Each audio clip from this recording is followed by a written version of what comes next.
Ladies and gentlemen, welcome to the RDX Sports Podcast. I'm Simon Head, and OKTAGON MMA have a huge event this weekend in Frankfurt, Germany. OKTAGON 76 goes down at the Festhalle, which will be packed to the rafters as per usual. And one of the most charismatic fighters on the roster, Mr. Denis the Menace Frimpong, is looking to steal the show as per usual.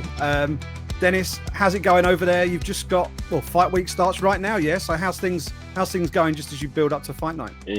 Yeah, fight week started, as far as I'm concerned, fight week started on Sunday, because that's when I start water loading. But yeah, we're just getting the last little touches on now, getting the weight off, sharpening a few bits off. Obviously had my fight week trim, as you can see. Got my little massage in, you know what I mean? Just taking it easy now this week. It's all building towards Saturday night, and I get to put a clinic on once again. How does your fight week work? How quickly do you like to get over there and get acclimated? Like, the time zone isn't much of a big deal, right? It's just an hour or so. It's not. Do you It's not a big. like to get over late or? Yeah, it's not a big jet lag or anything like that. I'll No. be going over in a couple of days, just so I'm not like landing and then I have to get in a bath. Do you know what I mean? Like, I land, have a little day there, chill out, get the bearings of the hotel, do a little bit of pads maybe. And then Thursday, I basically just chill out for a bit, die of starvation, and then I get to start getting the weight off. And then Friday, you know yourself, jump on the scales, make weight like a professional, like always. And Saturday night we get to have fun. This will be, I think, if you get the win this weekend, that'll be 5 in a row for you, right? Under the OKTAGON banner.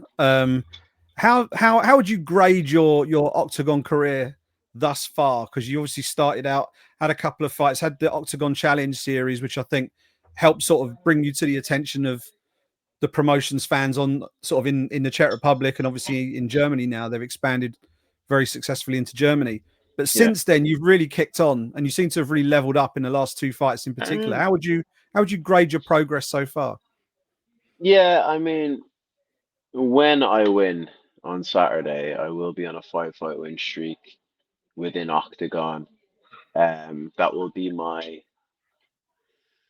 let me see, that will be my 7th win in OKTAGON. So yeah, I mean, 7-1 in the promotion is not bad considering the competition I've faced. You know, I've faced like some very stiff competition, usually guys a lot more experienced than I am. My one loss came to a guy who's still undefeated, in George, who, you know, has gone on and done his thing in OKTAGON and now is in another promotion. Yeah, I would grade it quite highly. I mean, in less than 2-3 years, I've made it into the rankings, number 9 in the rankings, and when I finish Peter, I'm probably in line for a title shot realistically, if the bosses know, you know, if the bosses want it, and I know like I deserve it. I know I'm ready for it. The belt's wide open there. As far as I'm concerned, I am the champion and I am the title holder. I just need to have a legitimate title defense under a 5-round fight against whoever will be the, you know, contender for my title, should we say, my uncrowned title. Yeah, and the last 2 fights you had, Robin Frank, I know they had a lot of high hopes for him. You took him into deep waters and drowned him. You've got Topolai. I know they had a lot of high hopes for him, and you did something very similar with him as well. So those 2 performances obviously come in this year. Do you feel like you've leveled up in you know, the course of those 2 fights in particular, and how, sort of looking back on those performances, how important do you think they were in terms of your standing within the promotion and them realizing that, you know, obviously you've shown yourself very early to be very good at promoting your fights, but they've leveled you up. They've given you guys who I think they had high hopes for, and you've dealt with both of them pretty easily. So has that been good in terms of building your own name within the promotion to the higher ups there? Yeah, so in my head, I've always been at this level. Like, people have seen a massive level up, we'll say, But I mean, I knew the level I was at even when my record wasn't saying that I was of a high level. You know, when I was like 0 and 2 on paper, I fought a guy in Jan Siraki who had 30 MMA fights, 29 fights, and like Yeah. over 100 combat sports fights between boxing, kickboxing, and everything else, amateur fights, blah, blah, blah. And I took him apart. I fought Callum Mullen when I was 1 and 2, and he was 6 and 2. Very experienced guy, very experienced amateur, 6 and 2. Took him apart quite easily. I actually think he was a harder fight than Robin Frank or Top Boy or for that matter Peter Gabal. And yeah, I think the only difference now is that like these guys like 5 and 0, 7 and 1, 7 and 3 have no choice but to accept the fight against me because of my record. Now they can't hide behind their records. You know, before I was calling Peter Gabal out and I was calling Arian out, and they were all hiding behind their records, saying, "Oh, you don't deserve to fight me." Well, now they can't hide behind the records because I'm in the rankings. So now they have to fight me. So now I actually get to show my level, which is what I've been trying to do since I got here. To be fair. Yeah, taking a look. I mean, having a number next to your name certainly helps. I mean, you've got that list of names sort of above you in the rankings, but looking at that list and looking at your path to the top, if you like, have you sort of looked at that and sort of almost plotted your journey towards the top and the people who you Yeah, think you're likely to be matched with, or the people you want to be matched yeah, of with? course. Yeah, of course. I mean, I've looked at the top 10. Number one, Ivan Buchinger. He's fighting Richie Smullen next. Richie Smullen's going to butcher him. So he's out of the picture. Number two, Matthias Legarski. Um, a hard fight. Not a hard fight. A challenging fight, we'll say. Um, he's on a loss at the moment. He hasn't fought in a year since he fought Keita, and he lost that last fight. Does he deserve to fight for the belt? I mean, he's ranked number 2, but does he deserve to fight for the belt on a loss? I don't think so. Number 3, he's got Max Koga. Again, hasn't fought in a year. Fought a bantamweight his last fight. It's his only fight in Octagon. Does he even deserve to be in the number 3 spot? Number 4, we've got Attila Korkmaz. He's on a 2 fight skid. He's about to be fighting on the same night as me. Maybe he might, if he wins, he might deserve to fight for me. He might deserve to fight me for my title. Number 5, we've got Predrag Bogdanovic, who got essentially gifted a win in his last fight. I believe he lost that fight against Fedor Duric, and he got battered. He just held on for dear life. So, and then the fight before that, he lost to Keita. So I believe he's on a 2 fight skid, realistically. Doesn't deserve it. He's boring anyway. No one cares about him. Number 6, you've got Gokhan Aksu, reverse R9. I'd like that fight, but I think I'm just going to pass him by. After I finish Peter, I'm just going to go straight past number 6, number 7, and number 8.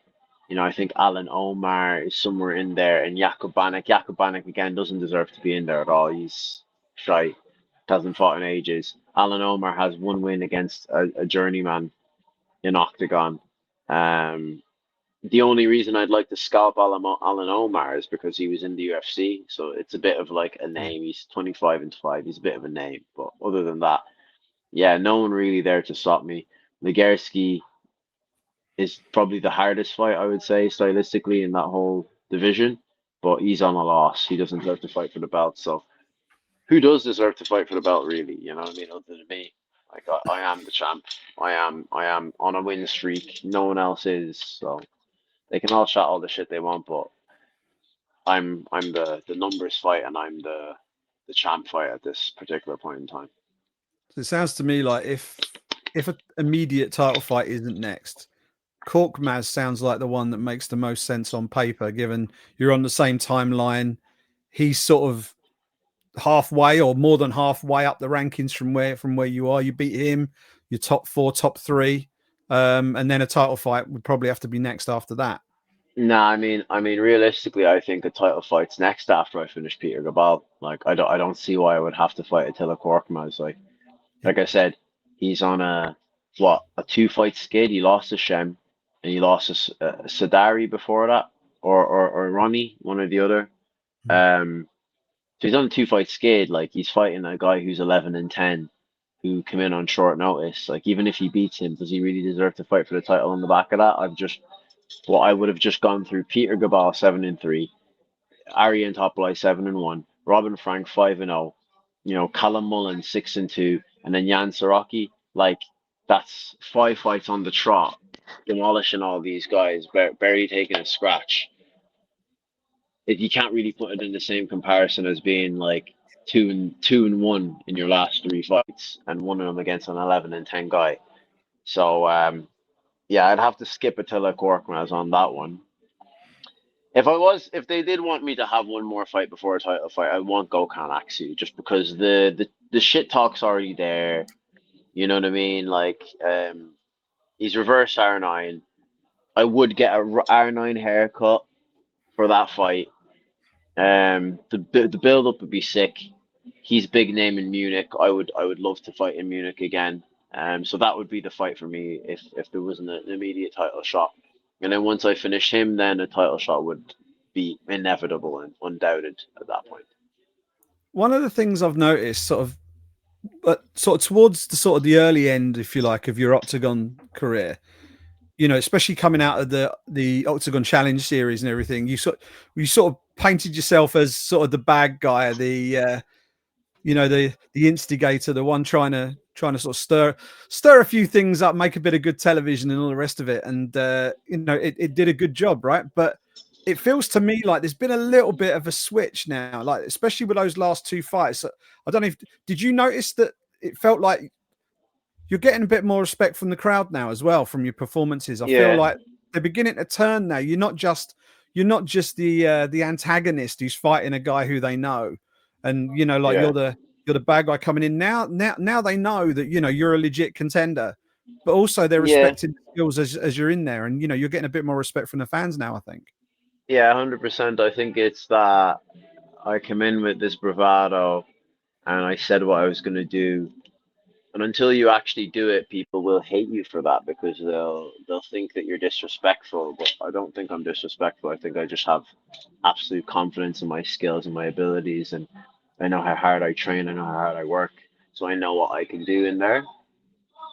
And now that people have seen what I can do, they have no choice but to get behind it because they're saying, "Oh well, look, like he said he was going to do it, and he's doing it."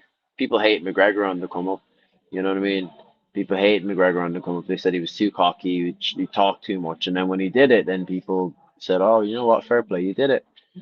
So yeah, I think people are starting to get on board now. People will still hate me, but eventually, like when I'm undeniable, people will have no choice, even if they hate me, to say, well, listen, you might not like him, but he's damn good at what he does. You know what I mean? Yeah, and you talked about the amount of work that gets put in order to get in there and put on these performances. And Manchester top team just seems to be absolutely flying right now. You've got Lerone, who's on the verge of a title shot, which should probably get a title shot next. You've got Louis Lee Scott is now in the UFC. You're doing great things in Octagon. It feels like the whole gym is just lifted at the moment. And Carl Prince, I've sort of known Carl on and off for years, and he's finally getting his flowers as one of the as one of the best coaches on this side of the pond. And but what is that secret sauce that you've got up there in the gym that everybody seems to just be really, really hitting top form, and everyone seems to be really hitting their, you know, elite form Um, and succeeding in their various promotions? Obviously, there's a few factors to it. I think like people in the north of England just know how to fight. That's the first thing. Just built differently up here than the rest of England and the rest of Europe, I think. As well as that, I think obviously Carl Prince is a visionary. He's got an amazing eye and an amazing mind for the game. He's very good at. He's been very good at putting a team together and bringing a cohesion and a team spirit into the team. We sit down at the end of every session and he'll say a few words, and at the end of a sparring session, we'll all sit down and we'll discuss what went wrong, what went right, what we're working on, what we need to work on. Um, yeah, just the style and like obviously the rising tide lifts all ships, doesn't it? And as Laurent's tide has risen, the rest of us have, said, well, we all train with him every day. We all train in the same gym as Louis Lee Scott and Atiba and Lewis McGrillen and Yeah. all these other guys. So we can all do these things.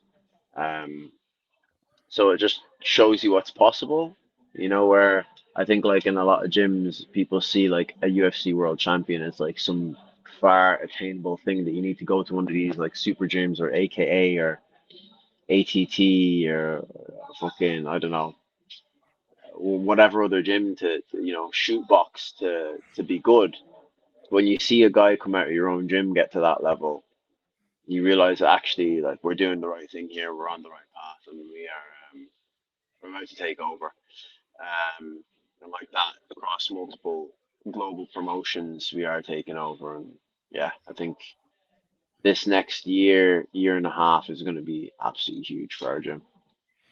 And you've been getting the work in there at Manchester Top Team, but you've been on the road as well. You've been out to Next Gen in Liverpool, Team Renegade in Birmingham. Two other top draw gyms in this part of the world. How beneficial is it to have relationships? Not just obviously you've got your home gym and that's your base, that's your team. But how beneficial is it to have relationships with these other good teams where you can get different looks from different people, slightly different accents on the coaching and how they might address different positions and things like that. How Yeah, beneficial is that? yeah, it's good because you can always obviously I can go and bring my skill set to another gym, and then I can try things out that maybe people in that gym haven't seen before that we've done in this gym. Come back to the drawing board, back to Princey, and say, oh well, this worked for me, this didn't work for me, why didn't it work for me? Watch some tape, see what we can build on, what we can work on, bring other information maybe that no one knows everything in this game. So bring other information that maybe Princey might not have known or like different aspects of the game and add that and layers and just layers and layers and layers of new skill sets, new concepts, new techniques. And like you say, there's like high level guys in all of these gyms. There's going with guys that are UFC veterans, top ranked UFC fighters, um, about to be in the UFC guys, and yeah, like I think getting that sort of work in across three different gyms is what I've always sort of wanted to do in the UK. But just now I've finally started actually just going ahead and doing it and just, you know, going to different gyms and getting different looks in. Yeah, talk to us about your relationship with Paddy Pimlet. You had that little bit of beef with him earlier in the year. You had that now infamous sort of sparring session with him, if you like, in the gym. You're now working alongside him, or you have been working with him a little bit. How's that relationship changed over recent months, and how beneficial is it to being able to pick his brains and to work with someone like him who he's been through the process of getting to the very top of the sport, and he's arguably a fight away, or maybe not. Maybe his next fight's for a title. He's right there Yeah, in the UFC. yeah, I do think that yeah, I mean really it should be both him and Lerone should be fighting for the featherweight and the lightweight belts, right? Um, you know, I don't see why that can't be the case. And yeah, like I say, to be training in the same room as two title contenders in the two weight classes that are probably the hardest weight classes, the deepest talent pools is incredible. As far as my relationship with Paddy, yeah, like I mean, I don't think I'm ever going to be going to his house for tea or anything like that. But like, yeah, he's been sound at me. He's shown me a few little bits, got some good hard rounds in, good work, and yeah, it's uh it's been good. Like, we had our little tiff or whatever, like you want to call it, or a bit of beef. Had our little spar, or little I don't know gym fight, and it's over now. And yeah, I'm hoping that it stays sort of amicable and that like I can still go between. the two gyms, and like I say, pick up different looks from both sides, while still maintaining my home here in Manchester top team. Yeah, and you're doing all this. Obviously, you're preparing for this fight. You're sort of working at Manchester top team. You're on the road traveling. You're doing all this, and you're a new dad as well. Congratulations! Yeah, As a father of two myself, I know just how chaotic it is when the little ones arrive, and the goalposts yeah, move week to week, month to month. Just when you think you've got it yeah, sussed, it yeah, changes, and yeah. it's mad. So, how's parenthood been for you so far? It's been tough. Obviously, the first few weeks was a lot of graft. Um, yeah, to be honest, like me, yeah, as I say, me partner, my wife's been really good in relation to like holding the fort down while I'm away and traveling and in Manchester and Liverpool. I live in Birmingham, so yeah, when I'm in Manchester and Liverpool, she's holding the fort down. So for that's not really on that weight isn't on my shoulders. But yeah, it's been good. It's been motivating. You know what I mean? And I know that I'm fighting for something other than just myself and my own selfish ventures now, and my own like I don't know self-fulfillment. I'm doing it for more than that now. So there is definitely an extra oomph in my training and my motivation now. But yeah, it is very all-encompassing, and it's doing two. Like I keep saying it, doing two all-encompassing things, like being a new dad and also trying to have a cage fight with someone that's going to try and put me in hospital. Is difficult, but yeah, it's very rewarding, both in the fight and being the dad. So. Yeah, I was going to ask about the whole fighting for more than yourself thing. Do you think that when you're in there competing, is that going to change your mindset as a fighter in any way because you now know that you're fighting for more than just yourself? I think it'll make it a lot harder to give up or to quit, you know. Yeah, I think everyone does have a quit button. It's just some people's are easier to find. I've seen people find Peter Gabal's quit button, they just couldn't find it quickly enough.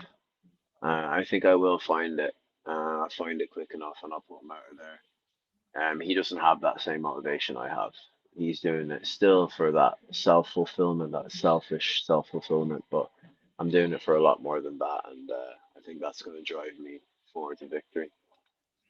I think I know the answer to this already because you probably don't have any spare time at this point, given how things are in your life right now. But what do you do when you do have those small moments of time to just be able to unplug, switch off, relax?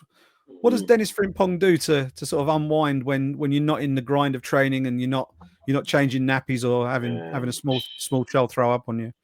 if I can watch fights, you know what I mean? I'm pretty obsessed with the game. So I do a lot of fight watching, not even just for study, just to like watch fights because I like fighting. I like MMA. And I try and get what time in I can with the wife as well. You know what I mean? And try and do a few little things as a family, like. But yeah, very little time at the moment, especially when I'm in camp. Obviously, after the fight, Yeah. like get a bit of time to do a bit of family stuff and a bit more activities. But yeah.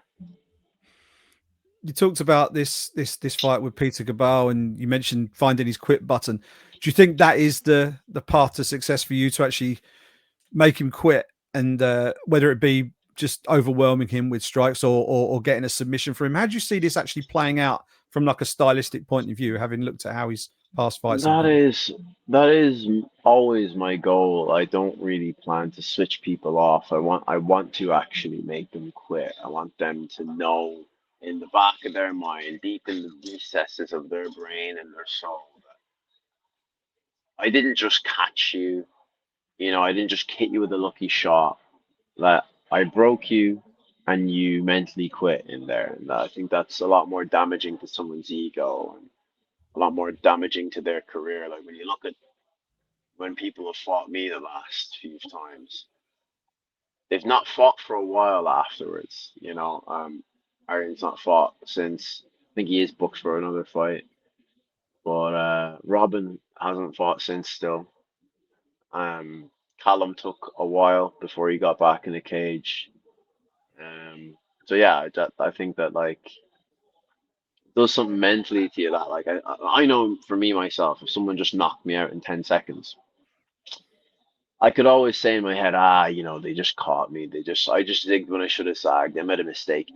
But if someone puts a beating on me for 15 minutes, you know, and it goes a decision, and I couldn't do, I was in there for 15 minutes. I had the full time, but I couldn't land the punch on them. Every time I tried to hit them, they moved. Every time I tried to hit them, they countered and hit me with 3 shots. In my head, I'd be like, I never want to fucking fight that guy again. Do you know what I mean? I never want to fight Mm. that guy again. Um, and I think that most of my opponents think the same thing about me. I don't think any of them ever want to fight me again. And you talk about you're aiming for the title, right? I think in a previous interview you said that some fighters want to get to the UFC. You want to win a world title. That's your goal, is to get a world championship belt around your waist. And you take a look at that weight class, big win on Saturday. Is that, when you get that microphone, you're in there with Brian Lacey afterwards? That's the moment you're going to really turn it up on the microphone and demand Yeah, for that title shot? Yeah. yeah, 100%, 100%. I'm gonna look up Andre and Pavel. I'm gonna be like, yeah, listen, 5 fight win streak. Give me that title shot now. I want a title shot now. I'm 30 years old. I'm coming into my prime eventually. So I get that belt now, and then I hold it for the years of my prime, and then you'll have a very active, and I will stay active. You'll have a very active champion in its prime. Let's see how many title defenses I can get. Can I get 10? Can I get 15? It's not about just getting the belt, it's about defending it and maintaining it. I don't know who the longest or the most title defenses in Octagon history is, but I'll break that record. Easy. Probably Butchinger, I think. Probably before Cater beat him. I think he was Title probably. defenses, yeah? How many I title think defenses have you got? off the top of my head, I couldn't tell you, but he was. I Not think he was like Carlos? Or maybe Kinsel, no? Kinsel. Kinsel had 3 or 4, I think. But I Yeah. feel like Bookie had a long run, but he was in 2 divisions, wasn't he? So maybe that diluted it a bit, Yeah, yeah, having to yeah, bounce sure. divisions. Sure, But sure, sure, sure, sure. yeah. The other thing I was going to ask you about, just before we wrap up, obviously you've got the goal of trying to get that title shot, get the belt. They haven't done a show in Ireland yet, and they've got a group of Irish fighters on the roster there, Octagon. Mm. They've done great things in mainland Europe, obviously the Czech Republic and Slovakia. They're absolutely killing it in Germany.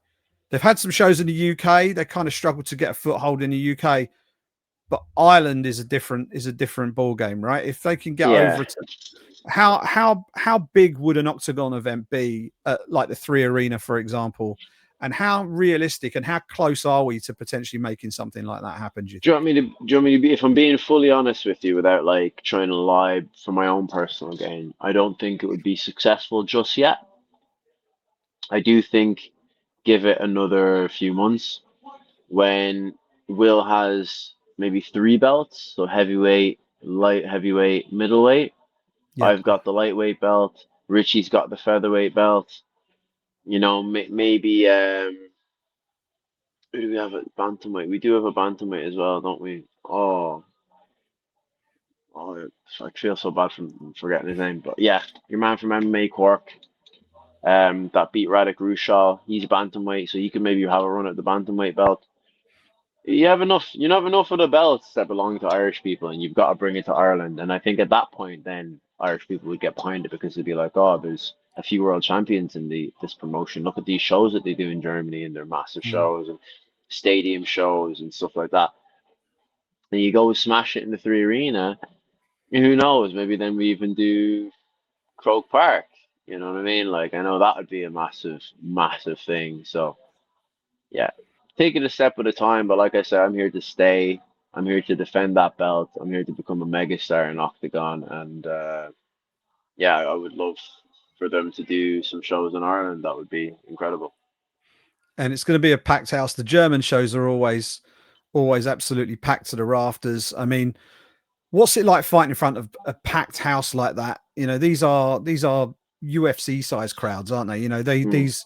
these are absolutely huge events. What's it like as a fighter to be able to walk out knowing that you've got a sold out arena there and the fans are absolutely dialed in for the event? You know what? It used to daunt me a little bit. I'm kind of used to it now, and as well, like once you're in there and the lights are on and they start announcing your names and stuff like that, like and the other guy walks in and it's like you don't really hear or see anything out of the crowd. You're just like tunnel vision on this guy. The walkouts are, I do enjoy a good walkout. I love like the atmosphere when you're walking to the cage because that is a big part of it, and I love having a sold out crowd for that.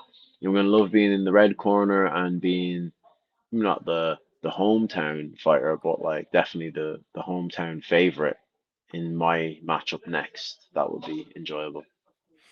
And thanks so much for the time, by the way. Really appreciate it. Just finish off. Give us a prediction of how stylistically this is going to play out. You say you know you're going to go in there and try and break the guy, make him quit. How's this actually going to pan out? How do you visualize this finishing on Saturday night? I would love to drop him, ground and pound him, and force him to give me his neck and then submit him. That's a ideal world situation. Cut him up a little bit beforehand though. You know that like BJ Penn submission where he's like choking the guy and the guy's like the blood's like pumping out the guy's face. That's what I want. And then get on the mic and do some business on the microphone and get that title shot. 100%, always. Great stuff. Denis, thank you so much for the time. Hope the rest of the week goes well and all goes well leading into fight night. Looking forward to seeing you getting in there and doing the business on Saturday. Thank you for having me on, lad. Appreciate it. There we go. Big thank you to Denis the Menace Frimpong for taking a little bit of time out of his fight week to catch up with the RDX Sports podcast ahead of a big fight on Saturday night. OKTAGON 76, Denis Frimpong versus Peter Gabal at the Festhalle in Frankfurt. You can watch all the action live at octagon.tv. You can give Denis a follow on Instagram. Denis Frimpong _MMA is the handle. And while you're there, why not give me a follow as well at Simon Head Sport. You can follow me across all different social platforms at Simon Head Sport. Also, give us a follow for RDX Sports as well at RDX Sports on X, at RDX _sports on Instagram. And of course, hit the like button, hit the subscribe button on this video right here, and never miss an episode of the RDX Sports podcast. That's all we've got time for on this week's edition of the RDX Sports podcast. Looking forward to that event on Saturday night. OKTAGON 76, as I say, the Festhalle is a great venue for live fights, and the atmosphere will be absolutely rocking by the time Denis Frimpong and Peter Gabal get in the cage on that main card. Check it out, octagon.tv. Enjoy the fights this weekend, ladies and gentlemen, and I'll speak to you in a week's time.